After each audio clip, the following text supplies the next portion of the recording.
नमस्कार, a very good evening to all of you मेरे प्यारे साथियों। आपका बहुत बहुत स्वागत है हमारे इस वीडियो में। इससे पहले हमने हिस्ट्री क्लास सिक्स्थ का चैप्टर नंबर 1 जो कि what, where, how and when था, उसको कवर किया था।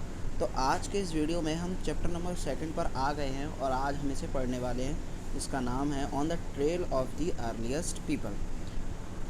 बेसिकली ये जो चैप्टर है, यहाँ से आपकी जो सही हिस्ट्री है वो शुरू होती है। ठीक है, पिछले वीडियो लेक्चर में जो फर्स्ट चैप्टर था उसमें ये बताया गया था कि हिस्ट्री क्या है, कहाँ से हमें हिस्ट्री के बारे में पता चलता है। हमने जाना था कि मैन्यूस्क्रिप्ट क्या होती है और इंस्क्रिप्शंस के बारे में भी हमने जाना था। और आज के इस वीडियो में हम आज हिस्ट्री की शुरुआत करेंगे, जो एंशिएंट हिस्ट्री हमारी सिक्स्थ क्लास की उसकी। तो सबसे पहला जो सेकंड चैप्टर है उसमें आपकी स्टोन एज की शुरुआत होती है। स्टोन एज, ठीक है, जो 2 मिलियन ईयर्स अगो से स्टार्ट होता है हमारा। ठीक है, और इस चैप्टर में मैं आपको स्टोन एज के बारे में बता दूं तो स्टोन एज जो कि हमारा 3 फेजेस में डिवाइड है, पैलियोलिथिक एज, मेसोलिथिक एज और नियोलिथिक एज। तो पैलियोलिथिक और मेसोलिथिक एज के बारे में हम इस चैप्टर में पढ़ेंगे, नियोलिथिक एज के बारे में हम थर्ड चैप्टर में पढ़ेंगे। ठीक है ना, तो देखते हैं और देखिए आप किस तरीके से पढ़ते हैं, बहुत अच्छे तरीके से पढ़ेंगे। चलिए स्टार्ट करते हैं आज का लेक्चर। देखिए, the earliest people why were they on the move. देखिए, सबसे पहला क्वेश्चन जो चैप्टर स्टार्ट हुआ है हमारा वो कहाँ से स्टार्ट हुआ है, इसमें क्वेश्चन पूछा है कि जो अर्लीस्ट पीपल थे वो क्यों मूव किया करते थे, एक जगह से दूसरी जगह क्यों मूव किया करते थे। तो देखिए यहाँ पर क्या दिया है, we know about people who lived in the subcontinent 2 million years ago. देखिए किसकी बात हो रही, कब की बात हो रही है, 2 मिलियन ईयर्स अगो पहले की बात हो रही है। Today we describe them as hunter gatherers. उनको हम क्या बोलते हैं आज, हंटर गैदरर्स बोलते हैं। तो ये आप याद रखिए, हंटर गैदरर्स किसे बोलते हैं, जो 2 मिलियन ईयर्स अगो जो पीपल थे उन्हें आज हम हंटर गैदरर्स बोलते हैं। The names come from the way in which they got food. अब ये जो नेम आया है ना वो कहाँ से आया है, वो इस तरीके से आया है जिस तरीके से ये लोग जो अपने फूड को गैदर किया करते थे उस तरीके से आया है। पहले के लोग जो थे वो शिकार किया करते थे, है ना, और फूड्स को जो है एक कलेक्ट किया करते थे। मैंने पिछले वीडियो लेक्चर में भी बताया था आपको कि फूड्स और फ्रूट्स की जो जो प्लांट्स की रूट्स होती थी उनको भी कलेक्ट किया करते थे, जो गैदर किया करते थे अपने फूड को। ठीक है, और देखिए आगे, generally they hunted wild animals. ये क्या किया करते थे, जंगली जानवरों को जो है हंट किया करते थे। Catch fish, birds and gathered fruits, roots, nuts, seeds, ये सब। ठीक है, the immense variety of plants in a tropical land like our meant that gathering plant produce was an extremely important means of obtaining food। जो ज़्यादातर जो variety के जो plants जो प्रोड्यूस हुआ करते थे वो कहाँ पर हुआ करते थे, ट्रॉपिकल रीजन में। ठीक है, ट्रॉपिकल रीजन में जो है प्रोड्यूस हुआ करते थे। None of these things was easy to do, there are several animals that run faster than us. देखिए, ये जो चीज़ें थी ना हंटर गैदरर्स वाली, ये इजी नहीं हुआ करती थी क्योंकि बहुत से एनिमल्स ऐसे होते हैं जो हमसे तेज़ भागते हैं, जैसे लायन हो गया, टाइगर हो गया, है ना, और या फिर ऐसे भी एनिमल्स होते हैं जो हमसे काफ़ी ज़्यादा ताकतवर भी होते हैं। तो उनको हंट करना ये थोड़ा ज़्यादा मुश्किल था। ठीक है, तो ये सब, और फिर भी उस ज़माने में, आज के ज़माने में तो जो है बहुत सारी टेक्नोलॉजी आ गई है, लोग गन से शिकार किया करते हैं, शूटिंग करके, है ना, शूटिंग वगैरह की हेल्प से शिकार किया करते हैं। लेकिन उस ज़माने में तो इतनी टेक्नोलॉजी भी नहीं थी। तो देखेंगे कि किस तरीके से ये शिकार वगैरह किया करते थे। ठीक है, वो क्या किया करते थे, to hunt animals, catch fish, birds, people need to be alert. उनको क्या रहना पड़ता था, alert, quick and lots of presence of mind. ठीक है, to collect plant produce you need to find out which plants or parts of plants are edible, as many as can be poisonous। देखिए, अब पहले के लोग जो थे ना वो देखिए कितने नॉलेजफुल थे।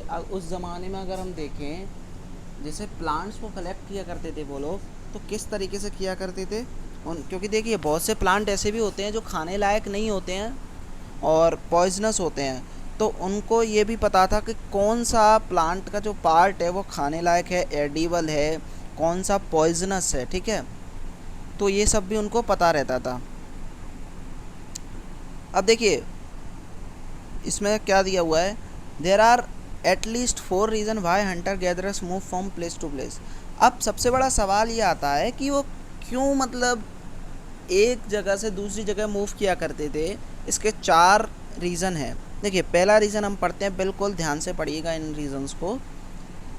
First, if they had stayed at one place for a long time they would have eaten up all the available plants and animal resources, therefore they would have had to go elsewhere in search of food. देखिए अगर वो एक जगह रुक जाते, अगर वो किसी एक जगह रुक जाते, एक पर्टिकुलर जगह, तो वो वहाँ के जितने भी प्लांट और एनिमल रिसोर्सेज हैं उन सबको ख़त्म कर देते, उनको खा जाते, है ना।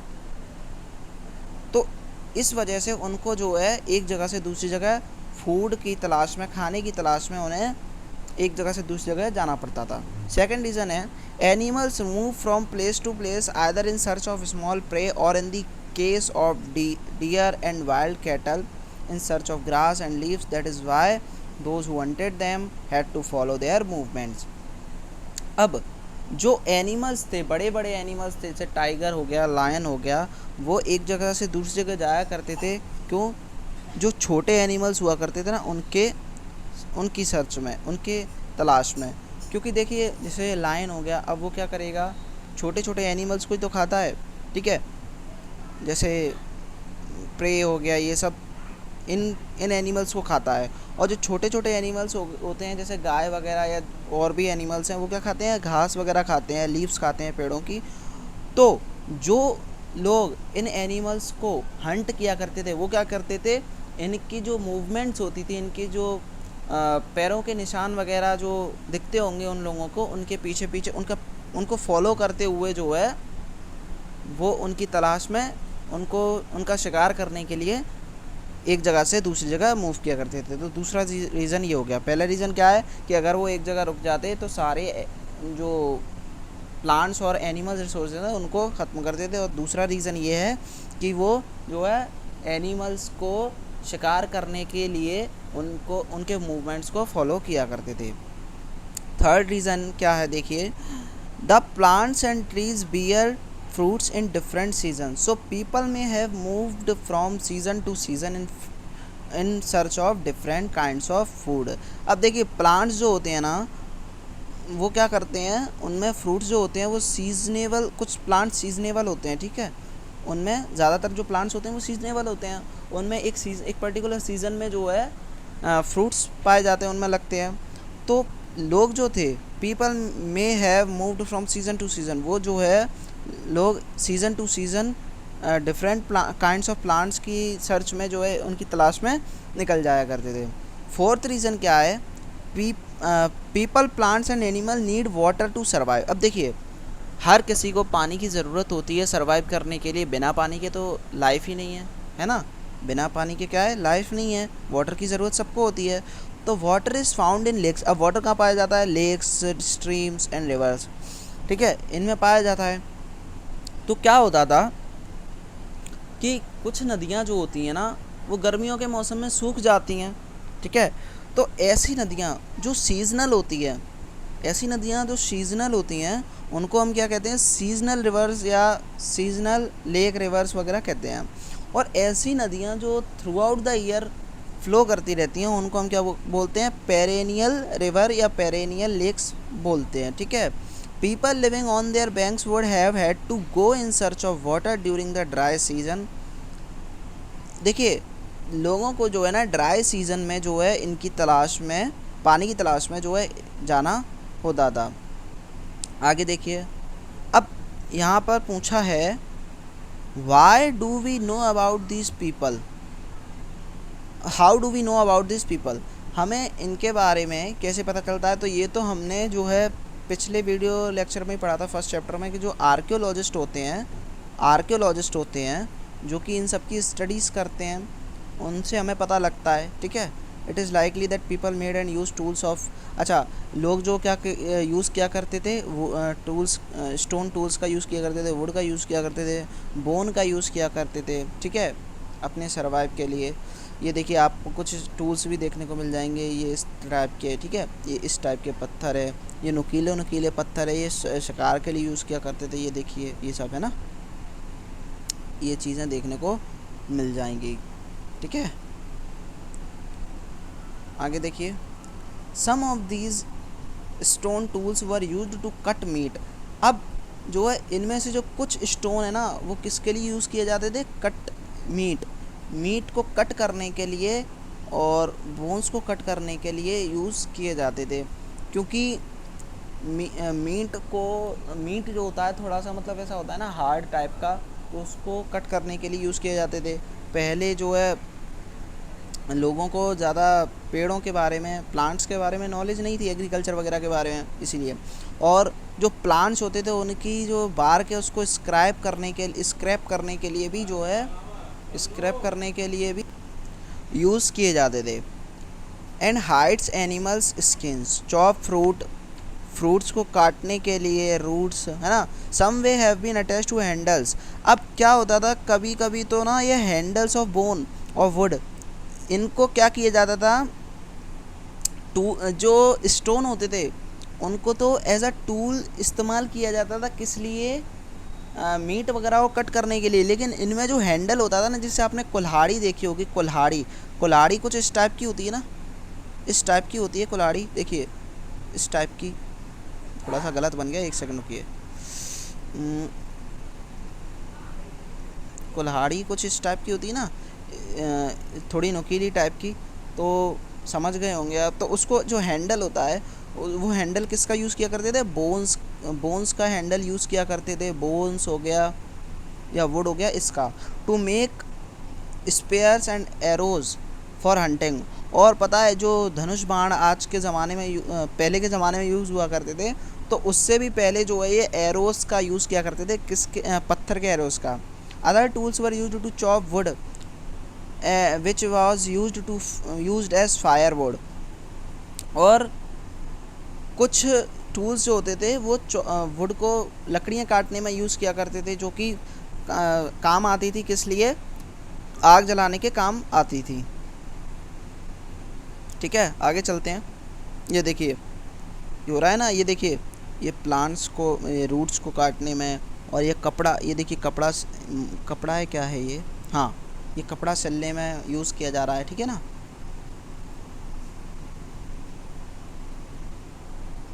देखिए आगे देखते हैं इसमें। अब ये जो प्लेसेस हैं इस मैप में, देखिए आप, इसमें ये जो प्लेसेस हैं, यहाँ पर हमें पैलियोलिथिक साइट्स देखने को मिल जाती हैं, ठीक है। जैसे ये भीमबेटका हो गई, है ना, करनूल्स केव हो गई, हुंसगी हो गई, ये इम्पोर्टेंट साइट्स हैं, ठीक है। ये आप याद रखिएगा। भीमबेटका जो आपको सेंट्रल इंडिया में देखने को मिलती है, ठीक है। ये करनूल्स है, ये साउथ में देखने को मिलती है, हुंसगी और करनूल्स, ठीक है। ये इम्पोर्टेंट हैं। चलिए आगे देखते हैं क्या है इसमें, और कुछ है, चलिए आगे देखते हैं। देखिए, people try to find places where good quality stone easily available. लोग जो है ऐसी जगह की तलाश में रहते थे जहाँ पर गुड क्वालिटी स्टोन अवेलेबल होता था, ठीक है, good quality stone. Places where stone was found and where people made tools known as factory sites. जहाँ पर लोग स्टोन के टूल्स बनाया करते थे उनको क्या बोला जाता है, फैक्ट्री साइट्स बोला जाता है, ये आप याद रखिए। How do we know where these factories were, usually we find blocks of stone. देखिए हमें इसके बारे में कैसे पता चलता है, फैक्ट्रीज़ के बारे में, क्योंकि ब्लॉक्स ऑफ स्टोन हमें देखने को मिलते हैं, टूल्स के ब्लॉक्स देखने को मिलते हैं, that were made and perhaps discarded because they were not perfect, and chips of waste stone, हमें वेस्ट स्टोन की चिप्स देखने को मिलती हैं, ठीक है। और देखिए sometimes people lived here for longer spells of time. These sites are called habitation cum factory sites. अब हैबिटेशन कम फैक्ट्री साइट्स क्या होते हैं? देखिए, लोग जो है कुछ जगह इन स्टोन्स की जगह, मतलब स्टोन वाली जगह लंबे समय तक के लिए रुकते थे, उनको क्या कहा जाता था? Habitation cum factory sites, habitation cum factory sites. ठीक है, ये देखिए, ये भीमबेटका वाला जो है सीन है, ये एक केव है, केव मतलब गुफा। ठीक है, ये एक केव आपको देखने को मिल जाएगी यहाँ पर। ठीक है, आगे चलते हैं। अब साइट्स क्या होती हैं? देखिए, sites are places where remains of things, tools, pots, buildings were found. Sites वो जगह होती हैं जहाँ पर हमें जो पुरानी चीज़ें देखने को मिलती हैं, जैसे ये टूल्स वगैरह हो गए। हिस्टोरिकल साइट्स कई टाइप की होती हैं, वैसे मैं पर्टिकुलर हिस्टोरिकल साइट्स की बात कर रहा हूँ। ठीक है, जो कि लोगों के द्वारा बनाई गई हैं। ठीक है, मेकिंग स्टोन टूल्स। अब देखिए, स्टोन टूल्स के बारे में हम पढ़ते हैं।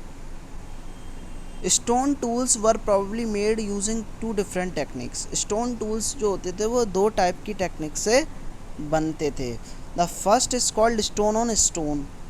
पहली जो टेक्निक हुआ करती थी वो थी कौन सी? Stone on stone. Here the pebble from which the tool was to be made, also called the core, was held in one hand. Another stone on which was used as a hammer was held in other hand. The second stone was used to stripe off flakes from the first till the required shape was obtained. देखिए, ये आपको photo में दिख रहा है, ये picture में, ये जो जिस पर मतलब ये मार रहा है ना दूसरे स्टोन, ये जो पहला स्टोन है इसको हम बोलते हैं पेबल या कोर बोलते हैं इस। ठीक है, और ये जो दूसरा स्टोन है ये हैमर की तरह यूज़ कर रहा है, इस पर मतलब मार के इसको नुकीला बना रहा है और एक प्रॉपर शेप दे रहा है। तो ये होती है स्टोन ऑन स्टोन टेक्निक। ठीक है, दूसरी टेक्निक क्या होती है? प्रेशर फ्लैकिंग क्या होता है? Here the core was placed on a firm surface, the hammer stone was used on a piece of bone or stone that was placed on the core to remove flakes that could be shaped into tools. ठीक है, अब देखिए आगे पढ़ते हैं। देखिए, ये जो देखिए फाइंडिंग अबाउट फायर, इसमें कर्नूल केव्स के बारे में बोल रहा है। यहाँ पे मैंने आपको बताया था कर्नूल्स केव कहाँ है। ये देखिए, ये कर्नूल्स केव जो है ना, यहाँ पर हमें एशेस देखने को मिलती हैं, फायर एशेस, जो राख है वो हमें देखने को मिलती है। ठीक है, अब राख जो देखने को मिलती है हमें, देखिए, अब राख का ये लोग क्या करते होंगे? Traces of stone have been found here, इसमें लिखा है जो एस के ट्रेसेस हैं वो हमें यहाँ पर मिले हैं। This suggest that people were familiar with the use of fire. और ये इससे हमें ये पता चलता है कि वहाँ के जो लोग थे वो फेमिलियर थे किससे? फायर के यूज़ से। Fire could have been used for many things. Fire को वो कई चीज़ों में इस्तेमाल करते होंगे, जैसे लाइट के सोर्स की तरह, या मीट को रोस्ट करने में, या फिर जो जंगली जानवर होते थे उनसे बचने के लिए। ठीक है, वो ये यूज़ करते होंगे। ठीक है, बेसिकली ये कहा जाता है कि जब स्टोन एज था तो लोग जो है, अभी मैंने बताया था स्टोन एज में लोग जो है टूल्स बनाया करते थे, स्टोन टूल्स। तो एक पत्थर को दूसरे पत्थर से रगड़ के बनाया करते थे। तो जब दोनों पत्थर को रब किया जाता होगा तो क्या होता था? फ्रिक्शन लगता है, फ्रिक्शन पैदा होता है। तो एक दिन क्या है, हो सकता है कि चिंगारी या स्पार्किंग पैदा हुई होगी, उससे लोगों ने आग जलाना सीख लिया, ऐसा हो सकता है, ऐसा कहा जाता है। Around 12,000 years ago, there were major changes in the climate of the world. अब देखिए, यहाँ पर बहुत ही इम्पोर्टेंट चीज़ आ रही है। क्या हुआ था? स्टोन एज, पैलियोलिथिक एज के बारे में हमने पढ़ लिया। अब हम यहाँ से थोड़ा थोड़ा मेसोलिथिक एज की तरफ बढ़ रहे हैं। ठीक है, क्या होता है कि 12,000 साल पहले अपना जो वर्ल्ड का क्लाइमेट है उसमें हमें बहुत बड़ा चेंज देखने को मिलता है with shift to relatively warm condition. ठीक है, ये जो है हमारा जो क्लाइमेट है, जो एनवायरनमेंट है, वो बहुत गर्म हो जाता है। In many areas this led to the development of grass, और इस समय हमें बहुत से एरियाज़ में ग्रास लैंड्स डेवलप होते हुए दिखते हैं। ठीक है, led to an increase in the number of deer. अब क्या होता है, जो जानवर थे जैसे डियर हो गया, एंटीलोप हो गया, गॉट, शीप एंड कैटल, इनके नंबर्स में हमें इंक्रीमेंट देखने को मिलता है, ये इंक्रीज़ होते हैं। जो कि अब देखिए, जहाँ पर ग्रास लैंड्स होंगे और वहीं ये एनिमल सर्वाइव करते हैं, गॉट, शीप वगैरह, ये ऐसे एनिमल्स घास वगैरह कोई खाते हैं, तो उनमें जो है अब जैसे जैसे ग्रास लैंड इंक्रीज़ होंगे वैसे वैसे ये जो एनिमल्स हैं वो भी इंक्रीज़ होंगे। Those who hunted these animals now followed them, learning about their food habits and their breeding seasons. और जो लोग इनको हंट किया करते थे, उनको वो लोग इन एनिमल्स को फॉलो करने लगे, इनकी फूड हैबिट्स के बारे में जानने लगे, इनके ब्रीडिंग सीज़न के बारे में भी जाना। ठीक है, it is likely that this help people to start thinking about herding and rearing. और फिर इस तरीके से लोगों ने हर्डिंग और रेयरिंग के बारे में सोचना शुरू कर दिया।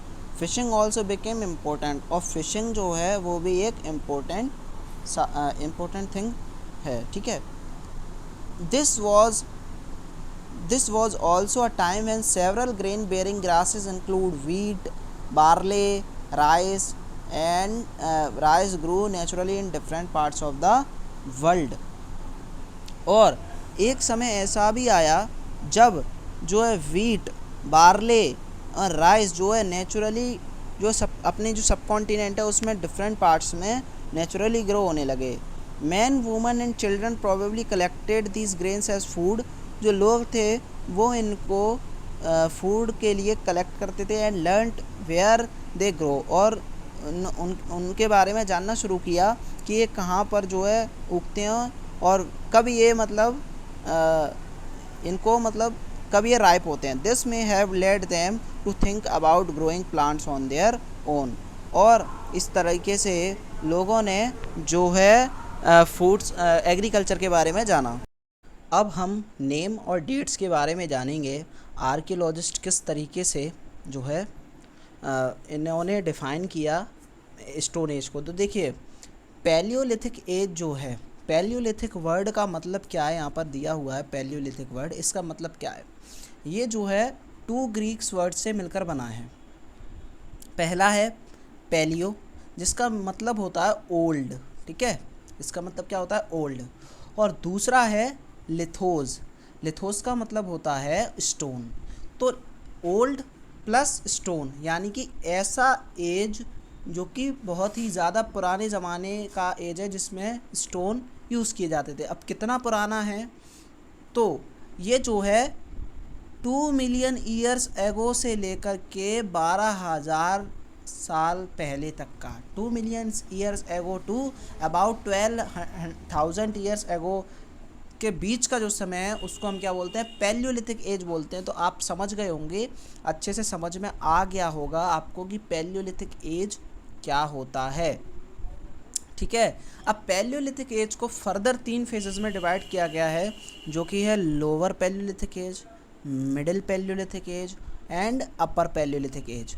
तो इसके बारे में आपकी एनसीईआरटी बुक में नहीं दिया। ठीक है, तो इसको आप सीनियर क्लासेस में पढ़ेंगे। और पैलियोलिथिक एज जो है वो हिस्ट्री का 99% ह्यूमन हिस्ट्री का पोर्शन जो है कवर करता है। ठीक है, आगे देखते हैं।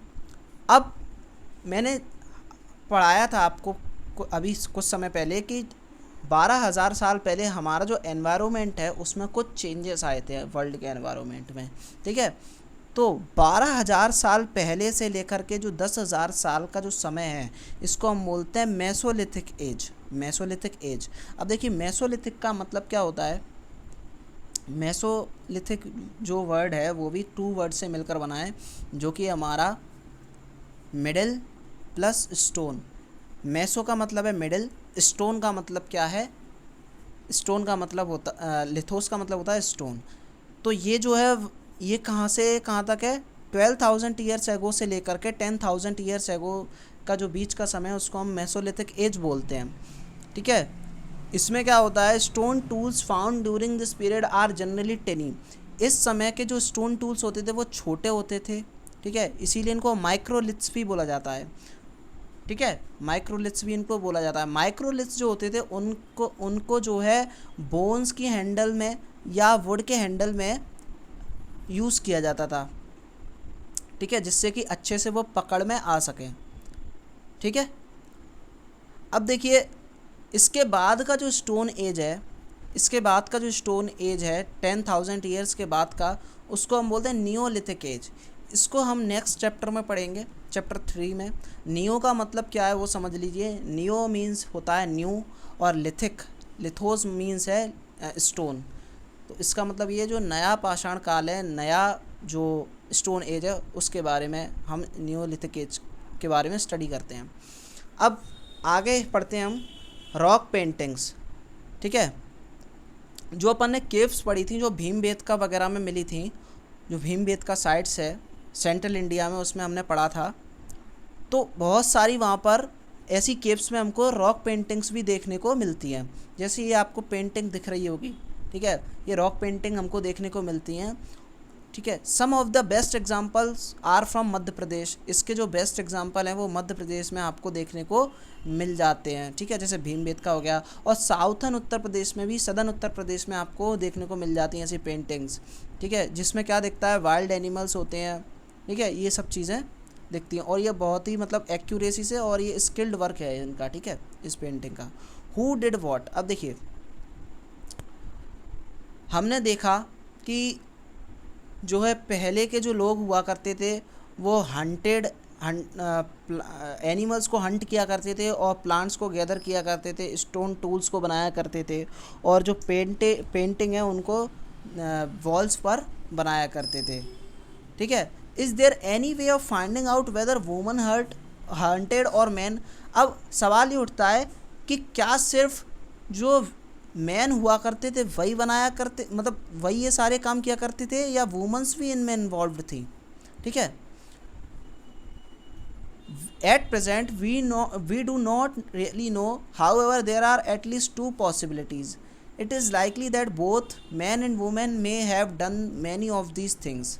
ऐसा हो सकता है आज के ज़माने में हम देखें तो दोनों ही पॉसिबिलिटी हो सकती हैं, लेकिन उस ज़माने में भी दोनों पॉसिबिलिटी हो सकती है। ठीक है, जैसे कुछ काम शायद मेंस के द्वारा किया जाता होगा, या कुछ काम वुमेंस के द्वारा किया जाता होगा। ठीक है, जैसे कुकिंग वगैरह हो गया, और आज के ज़माने में भी हम देखते हैं कि कुकिंग वगैरह जो होती है वो वुमेंस वगैरह ही ज़्यादातर करती हैं।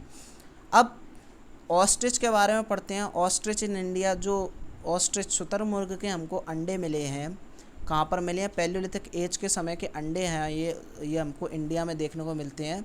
ठीक है, जो कि पटने इन महाराष्ट्र, यहाँ पर हमें देखने को मिलते हैं। अब यहाँ पर मैंने आपको बताया था कि इम्पोर्टेंट साइट है हुंसगी, जो हमारे साउथ इंडिया में हमको देखने को मिलती है। A number of early Palaeolithic sites were found air. यहाँ पर जो है बहुत सारी पैलियोलिथिक साइट्स जो हैं पाई गई हैं। At some times a larger number of tools used for sorts of activities were found। बहुत सारे हमें यहाँ पर टूल्स देखने को भी मिल जाते हैं। ठीक है, और आगे देखते हैं। ये देखिए, ये रॉक पेंटिंग है हमारी, ये आपको देखने को मिल जाती है रॉक पेंटिंग। ये रॉक पेंटिंग जो है, अब इसमें किस तरीके से जो है पेंटिंग की जाती है, देखिए ये फ्रांस में ये जो पेंटिंग डिस्कवर की गई है, ये स्टूडेंट के कुछ स्टूडेंट्स थे, उनके द्वारा पेंटिंग डिस्कवर की गई है। ठीक है, और इसको ऐसा बोला जाता है कि ये कम से कम 20 से 10,000 साल पहले की पेंटिंग है। ठीक है ना, इसमें क्या क्या है पेंटिंग में, कैटल और बेसन, वो ये सब चीज़ें हैं, जानवरों की है कुछ पेंटिंग। और ये किसके द्वारा खोजी गई है, कुछ स्टूडेंट्स के द्वारा, स्कूल चिल्ड्रन के द्वारा खोजी गई है। लगभग 100 साल पहले खोजी गई थी। ठीक है, लगभग 100 साल पहले ये पेंटिंग जो है डिस्कवर की गई थी कुछ स्कूल स्टूडेंट्स के द्वारा। ठीक है, इसमें जो है ना कलर्स जो इसमें जो यूज़ किए गए हैं वो मिनरल्स के कलर हैं। ठीक है, जैसे आयरन ओर हो गया, चारकोल हो गया, इनसे ये पेंटिंग बनाई गई है। ये बहुत ही अच्छी पेंटिंग है और ये मतलब नेचुरल कलर्स हैं। तो सोचिए आप 20,000 साल पहले की जो पेंटिंग है उसके कलर्स हमको आज भी देखने को मिलते हैं। तो आपका ये जो चैप्टर है वो यहीं ख़त्म होता है। अगले चैप्टर में हम पढ़ेंगे कि नियोलिथिक एज के बारे में, कि नियोलिथिक एज में क्या क्या होता था। फर्स्ट चैप्टर हमने पढ़ाया है पहले ही। इसकी वीडियो अगर आपने फर्स्ट चैप्टर की नहीं देखी है तो आप देख लीजिएगा। उसमें बेसिक्स हैं कुछ हिस्ट्री के, कि क्या होती है हिस्ट्री, किस तरीके से उसको पढ़ा जाता है, हिस्ट्री को किन किन फेजेस में डिवाइड किया गया है हिस्ट्री को। ठीक है, उनके बारे में हम जानते हैं फर्स्ट चैप्टर में। तो होपफुली आपने ये लेक्चर एंजॉय किया होगा। तो मिलते हैं अगले वीडियो लेक्चर में, तब तक के लिए खुश रहिए, स्वस्थ रहिए, मस्त रहिए। Thank you very much. Thank you.